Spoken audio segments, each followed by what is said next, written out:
Hoy vamos a realizar un análisis en torno al libro El malestar en la cultura de Sigmund Freud, un ensayo publicado en el año 1930.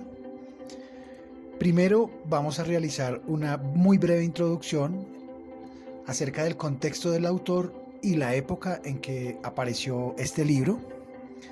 Seguidamente vamos a ver el significado de la palabra cultura y muy brevemente también vamos a pasar por la revisión de unos términos que son importantes como el yo, el super yo y el ello, términos transversales a lo largo de la obra de Sigmund Freud. Finalmente vamos a estudiar el libro capítulo por capítulo. El libro pues se compone de 8 capítulos. Sigmund Freud no tituló estos capítulos, pero para efectos de este video se le dio un título con las temáticas más importantes de cada capítulo. En el capítulo 1 vamos a ver el yo y la cultura. En el segundo capítulo, una cultura religiosa. En el tercero, el tema de la muerte y la naturaleza. En el cuarto capítulo nos vamos a enfocar en los temas de la familia primitiva o lo que Freud denomina la fase totémica. El capítulo 5 versará sobre una premisa que es ¿amarás a tus enemigos? En forma de pregunta, ¿no? El capítulo 6 y 7 los recogí bajo un título que es el tema de la agresión a sí mismo. Y el capítulo 8 versa sobre la cultura de la culpa. Para finalmente, después de revisar estos capítulos, hacer una contextualización, es decir, una revisión del libro en nuestra época. Te invitamos también a apoyarnos con la suscripción a este canal y dejar tu like o tu dislike si te gusta o no te gusta. Bien, entonces vamos a entrar a contextualizar libro y autor. El malestar en la cultura es uno de los libros más importantes del siglo XX, lógicamente.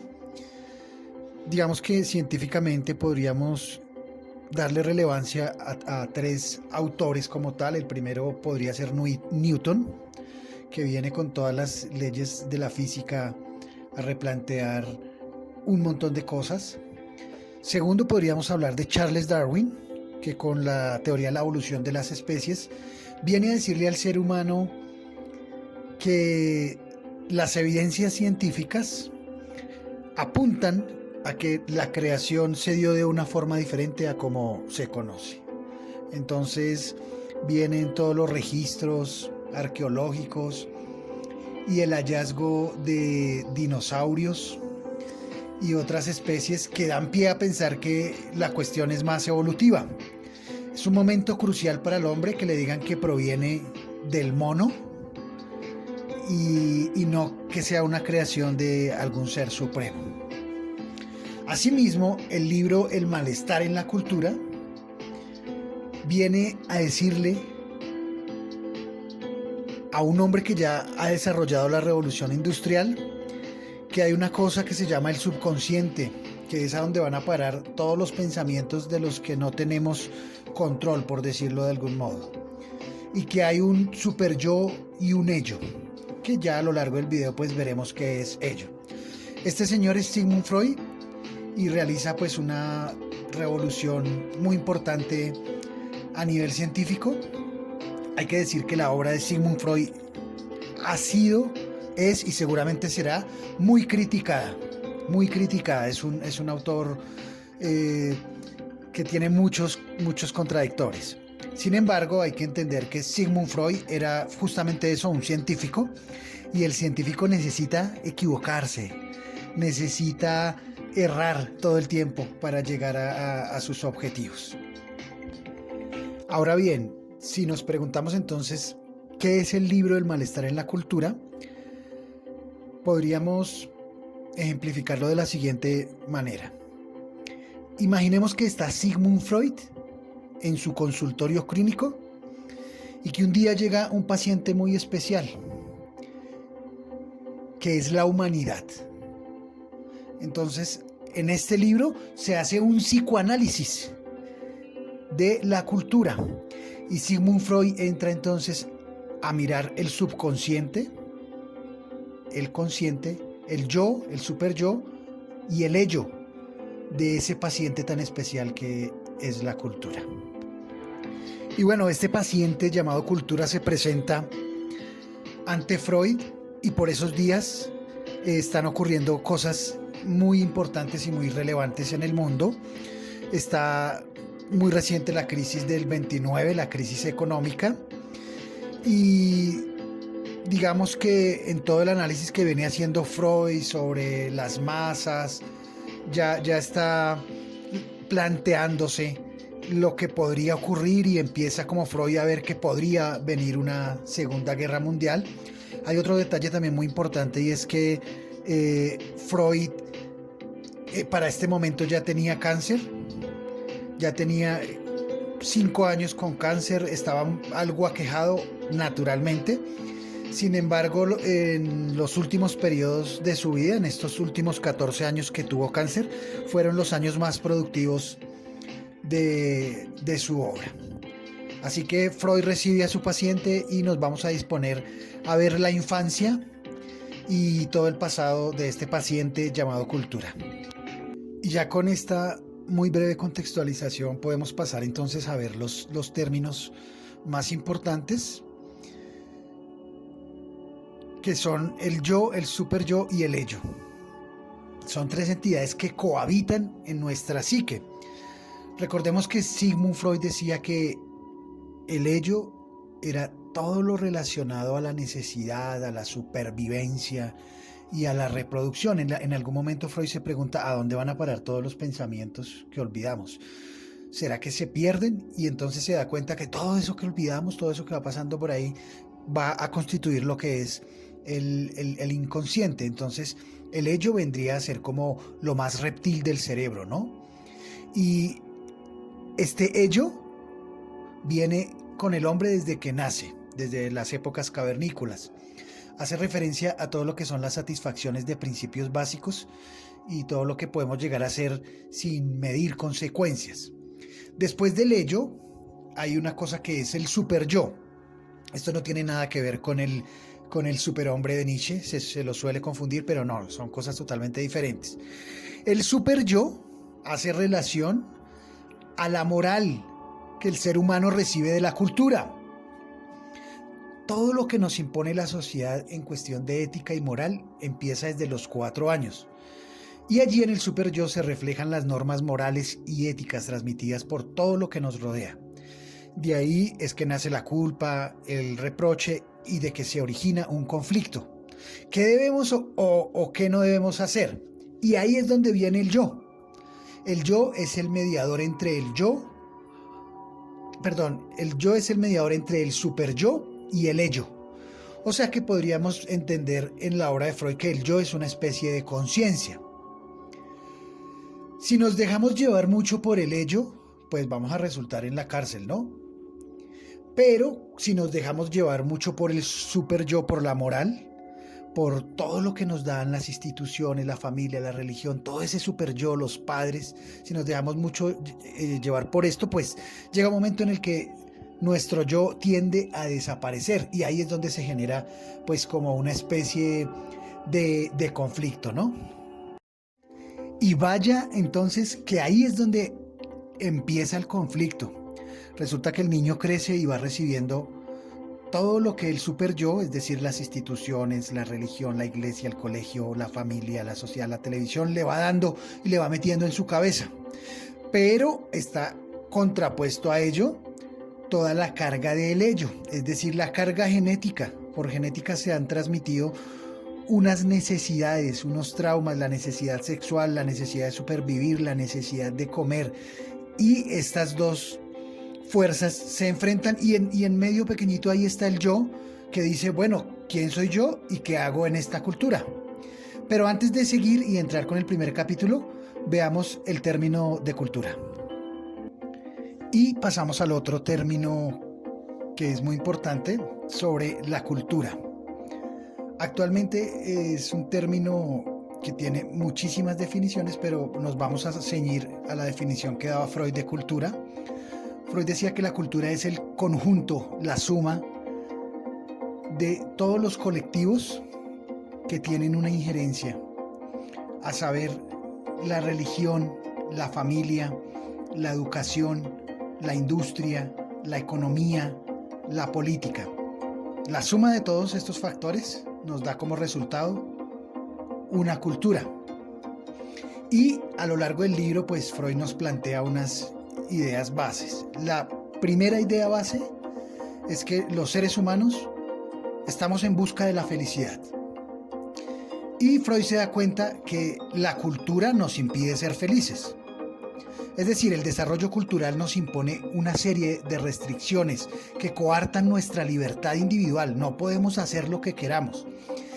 Y si rompemos ciertas reglas o ciertos cánones, pues la justicia entra a exigir que esas normas se cumplan. Por lo tanto, es muy difícil escapar. Y si se escapa de ellas, se paga un precio muy alto, como puede ser la cárcel, el manicomio, etcétera, etcétera.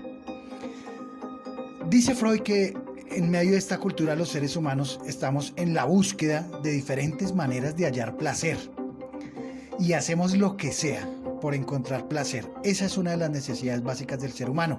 Y acudimos a las drogas, acudimos al arte, a la religión o a la acumulación de dinero para encontrar esa felicidad.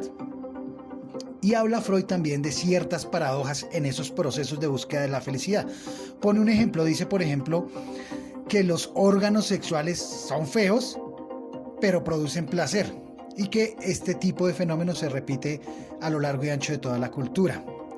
Dice Freud también que el ser humano es como una especie de inversionista, que no deja todo en un solo negocio, sino que va buscando felicidad y placer por muchísimos lugares y de muchísimas fuentes.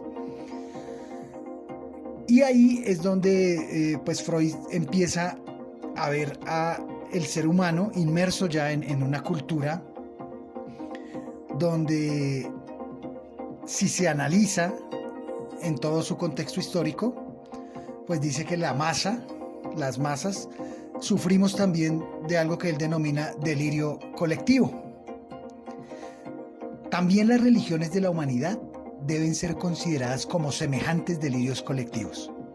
Desde luego, ninguno de los que comparten el delirio puede reconocerlo jamás como tal. O sea, estamos en medio de un delirio colectivo, pero no sabemos, olvidamos.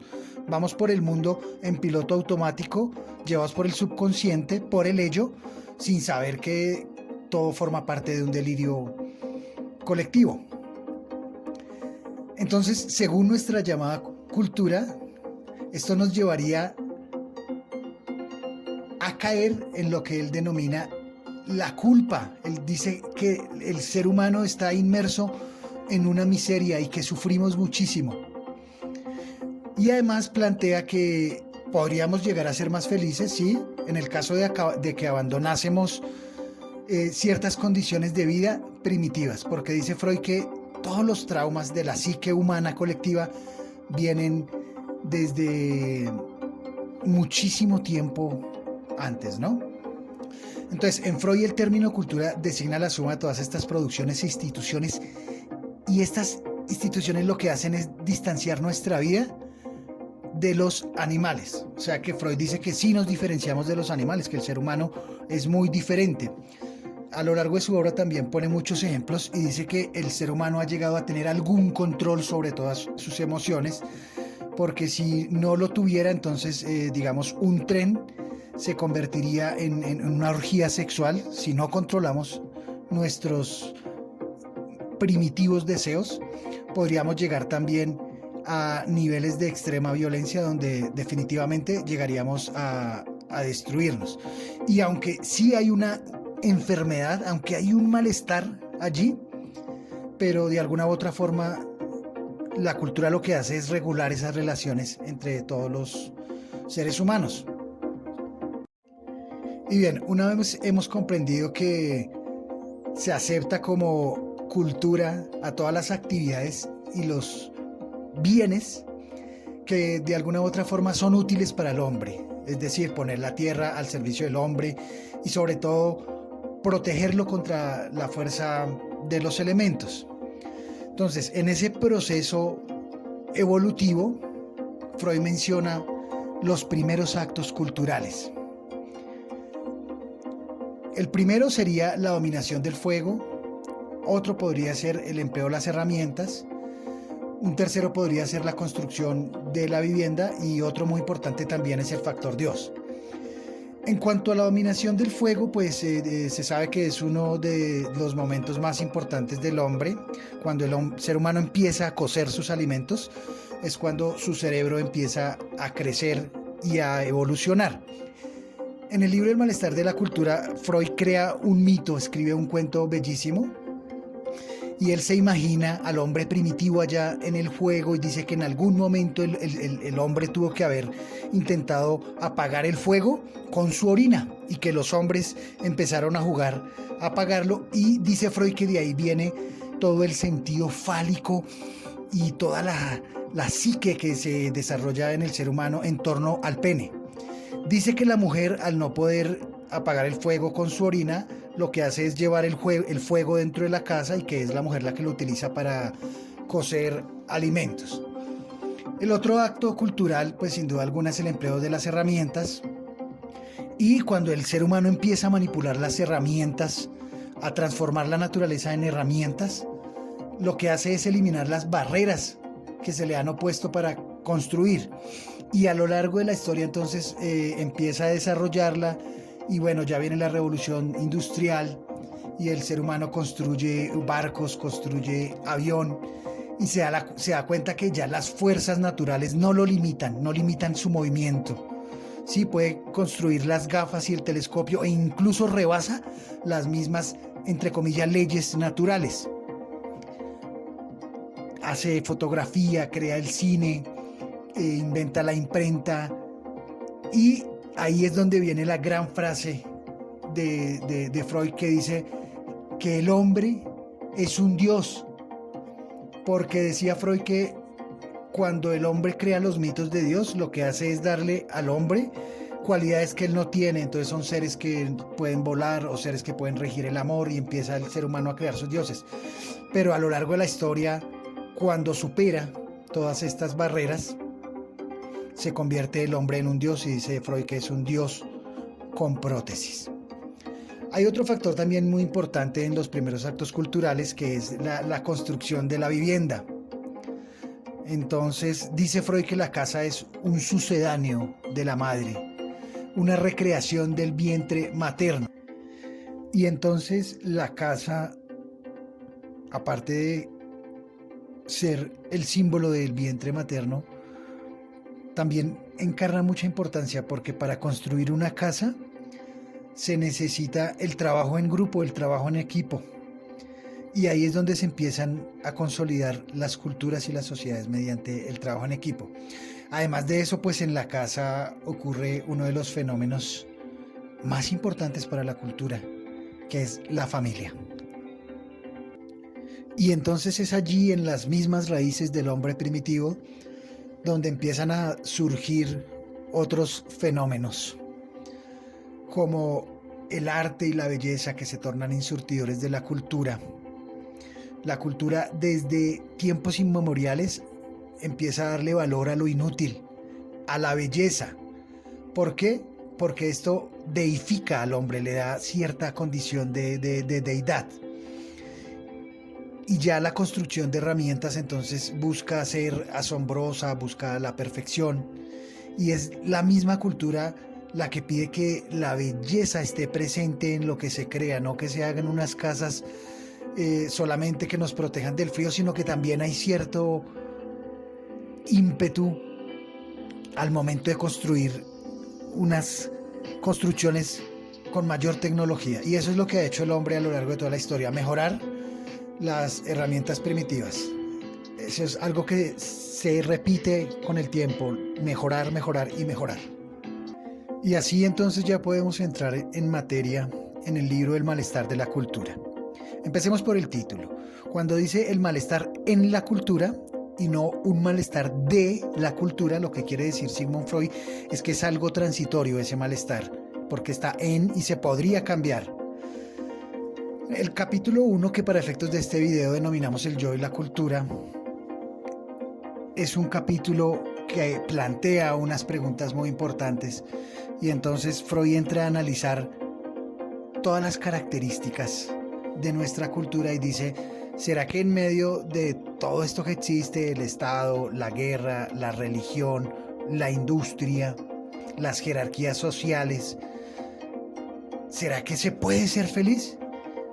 Para llegar a una conclusión y decir que definitivamente no podemos ser felices. La cultura no está creada para que el hombre sea feliz, sino que la cultura es un fenómeno que se ha forjado es para garantizar la supervivencia y la creación de nuevas generaciones, más no para la felicidad. Y entonces allí es donde entra el psicoanálisis a jugar un papel importante,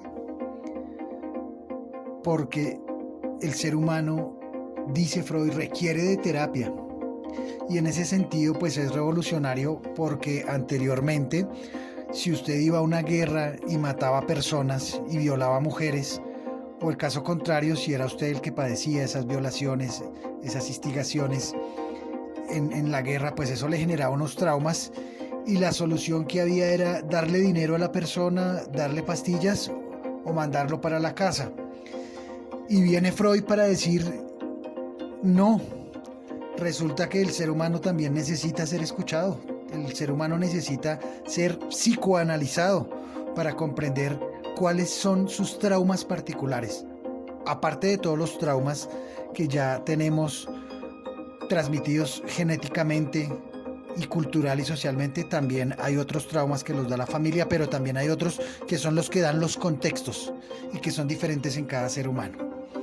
Y en eso versa el primer capítulo, en el problema del yo, el encuentro, esa, llamémosla guerra, batalla entre el yo y la cultura.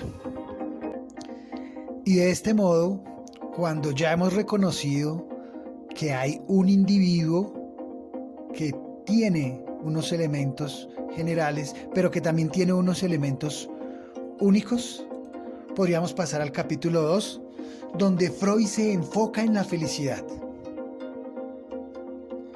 Y es donde entra a decir que la felicidad tiene una gran enemiga, que es la religión.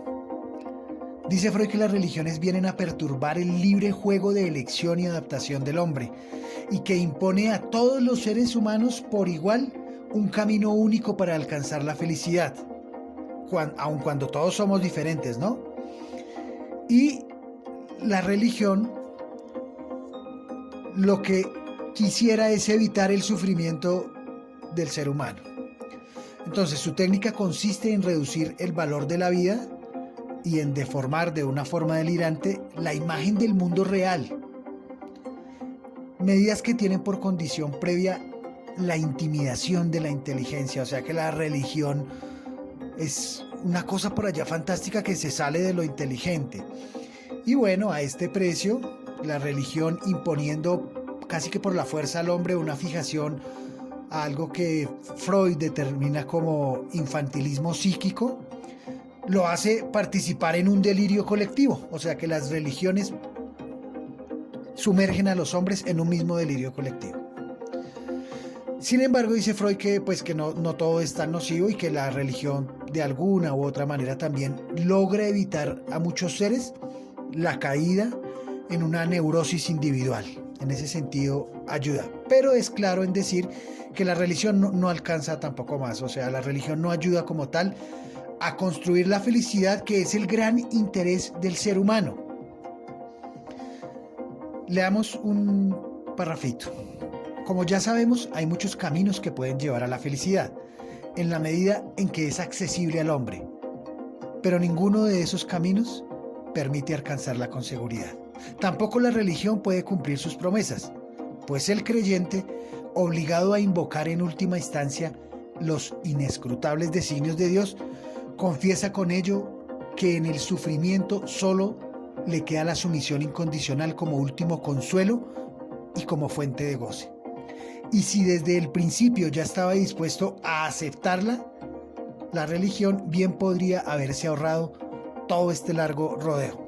O sea que dice Freud que en últimas la religión ayuda, pero muy poco. Y hablando de religiones, y antes de pasar al tercer capítulo, sería pertinente recordar que Freud era judío. Su familia no era tan fanática religiosamente hablando, y pues el joven Freud a sus 20 años ya había descartado todas las teorías religiosas como una verdad. De hecho, pues esto es lo que lo motiva a buscar en la ciencia y en la investigación otras posibles respuestas. Y bueno, sería pertinente también en este momento, a propósito del tema de la religión, recordar que a Sigmund Freud le quemaron todos sus libros en Berlín, Alemania, cuando se generó la persecución a los judíos, pues por ser judío, pero también por las ideas que él promulgaba. Le quemaron los libros. Sin embargo, Freud dice: estamos evolucionando, en otra época me hubieran quemado a mí, hoy solamente queman mis libros. Ahora sí, pasamos entonces al siguiente capítulo. Y entonces hagamos el tránsito entre el capítulo 3 y 4 del libro El malestar en la cultura, recordando que Freud sí hizo unas críticas transversales, directas, a la religión, a la ciencia misma, a la política, en un periodo en el que el ser humano estaba desarrollando el mejor armamento, se estaban creando los grandes barcos de guerra y la evolución estaba llegando a unas cimas muy importantes, pero Freud viene a decirle al ser humano: no obstante todo ello, cuidado, el ser humano no tiene control total de su pensamiento. Y entonces todo el mundo se pregunta: ¿pero cómo así? Y ahí es donde Freud entra a desarrollar su teoría del psicoanálisis y a decir que tenemos unos traumas que se nos han gestado en todos los procesos evolutivos y que somos agresivos por naturaleza y que hay que tener cuidado con todas estas agresiones porque nos podrían conducir a unos límites que luego podríamos lamentar. Es decir, él predice todo lo que va a ocurrir en la Segunda Guerra Mundial. Señala entonces 3 fuentes del sufrimiento humano. Dice que hay una supremacía de la naturaleza y que hay otra cosa que es la muerte. Y que esas dos cosas no las hemos podido cambiar y que probablemente no las vamos a poder cambiar. Somos de la naturaleza y no viceversa, y nos vamos a morir. Eso ya es una fatalidad, no se puede cambiar. Además dice que hay otra fuente del sufrimiento humano y que es la insuficiencia de nuestros métodos para regular las relaciones humanas en la familia, en el Estado, en la sociedad y en la religión.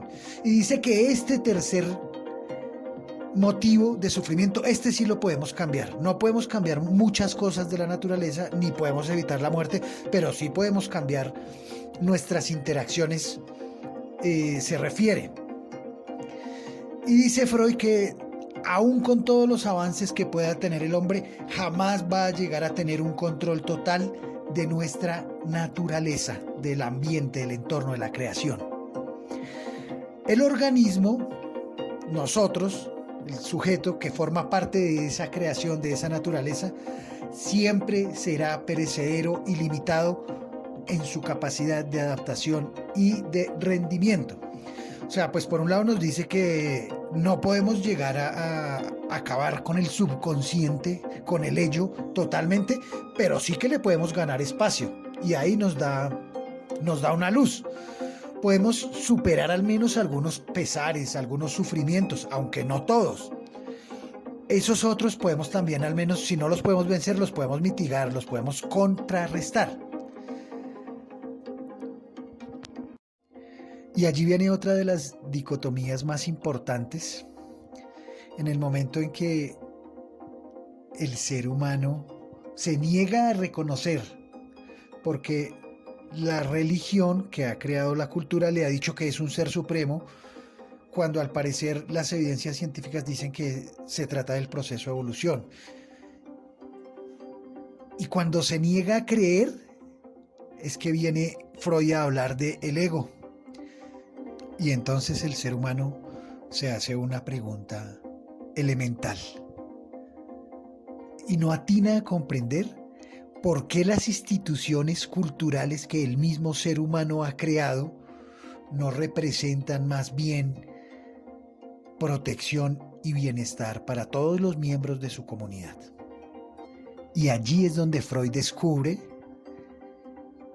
que en todas las creaciones de la cultura hay también, a su vez, factores anticulturales, es decir, factores que destruyen al ser humano. Es decir, que la cultura está por encima y es más importante que el ser humano. De este modo es cuando aparece la neurosis humana.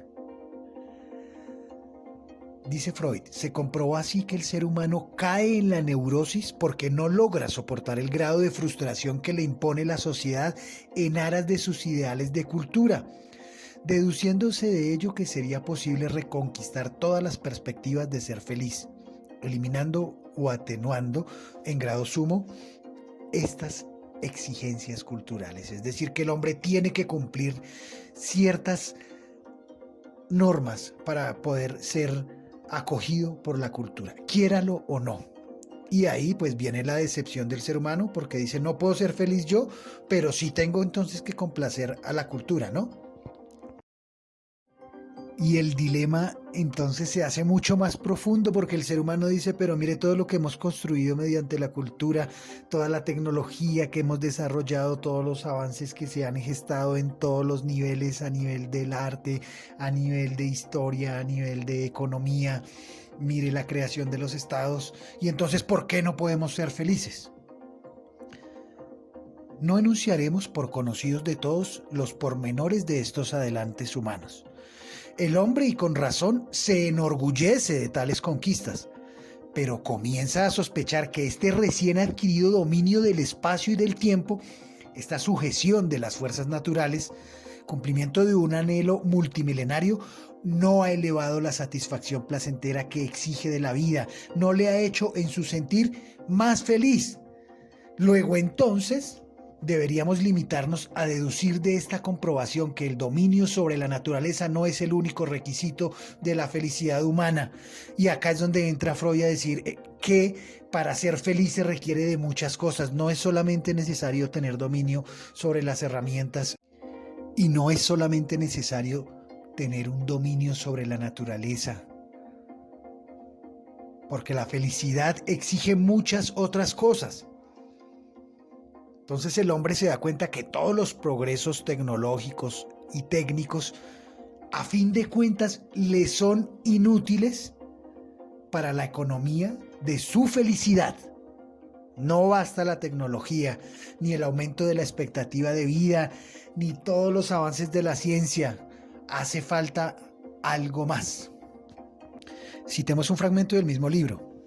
¿De qué nos sirve reducir la mortalidad infantil si precisamente esto nos obliga a adoptar máxima prudencia en la procreación? De modo que, a fin de cuentas, tampoco hoy criamos más niños que en la época previa a la hegemonía de la higiene, y en cambio hemos subordinado, a penosas condiciones, nuestra vida sexual en el matrimonio, obrando quizá en sentido opuesto a la benéfica selección natural. ¿De qué nos sirve por fin una larga vida si es una vida tan miserable, tan pobre en alegrías y rica en sufrimientos? Unos dolores que solo podemos saludar a la muerte como feliz liberación. Y aparte de que somos buscadores fracasados de la felicidad, nos encontramos frente a todo tipo de especulaciones filosóficas y finalmente todo aquello que podríamos calificar de construcciones ideales del hombre. Es decir, nos rondan, nos poseen y nos exigen la idea de una posible perfección del individuo, de que se puede llegar a construir una nación perfecta o que la humanidad entera llegue a alcanzar alguna vez la perfección, así como todas las pretensiones que se establecen basándose en estas ideas, cosas que se salen de la realidad. La realidad es diferente, y en ello muchos novelistas nos han repetido lo mismo. Cuán difícil es ser feliz en medio de las sociedades que construimos. Y así la cosa se agrava mucho más, porque aparece el sujeto a percibir todos estos fenómenos, el Homo sapiens sapiens, hombre que sabe que piensa, y se pregunta sobre todos estos fenómenos sociales y dice, bueno, ¿y cuál es mi papel en medio de esta cultura? ¿Qué puedo hacer yo como individuo?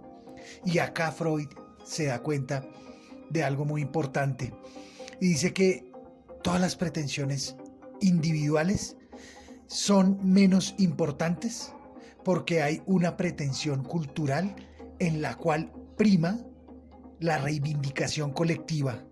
A la cultura lo que le interesa es el colectivo, más no el individuo. Y claro, pues este es uno de los problemas del destino humano, porque el hombre se la juega buscando sus equilibrios en medio de una cultura loca y enferma. Y allí podríamos citar a Krishnamurti cuando nos dice, no es saludable estar adaptado a una cultura enferma. ¿Y qué hacer entonces?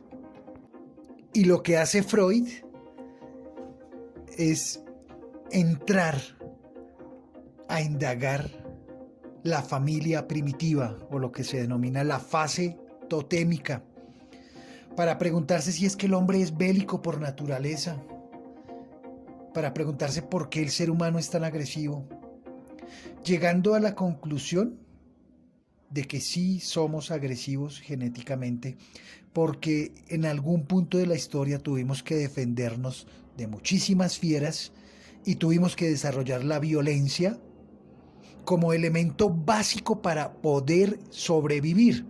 Cita en el libro dos ejemplos y dice que hay elementos del ser humano que llevan a la evolución y otros que llevan a la involución.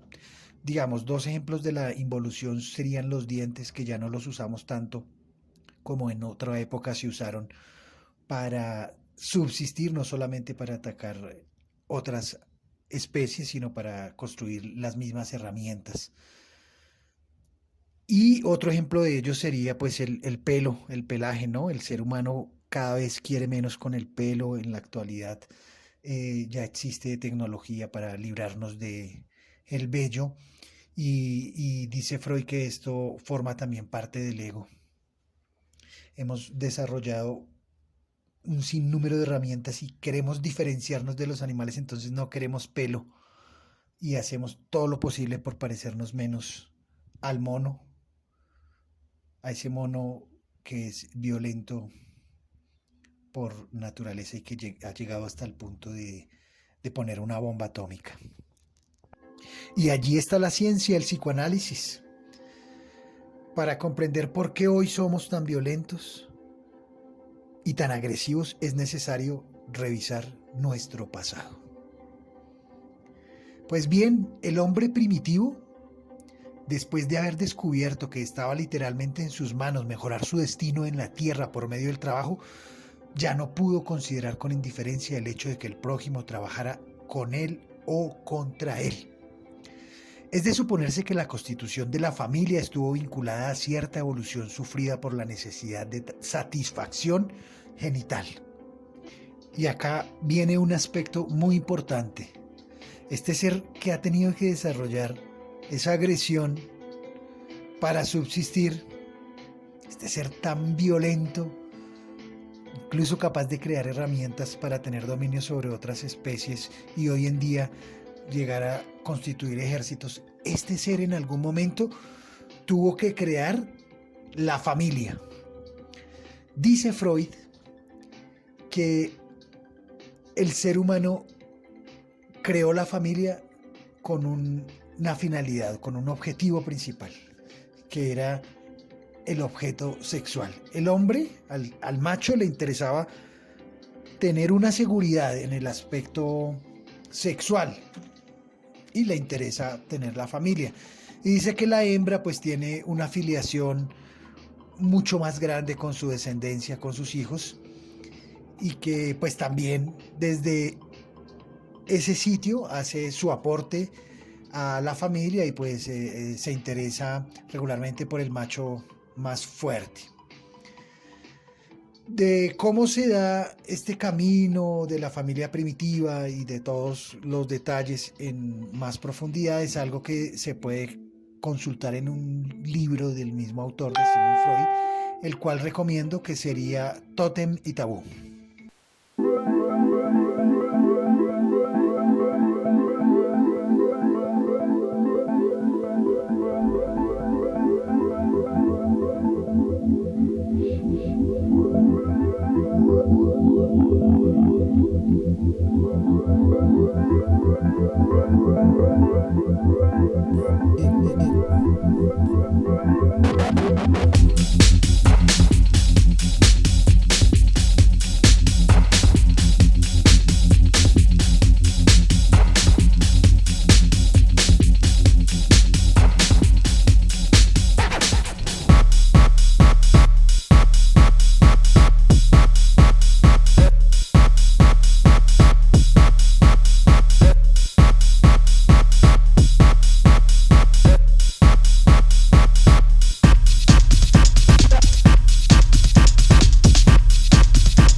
De los hombres en comunidad, y allí dentro de estas comunidades sigue habiendo una pugna, porque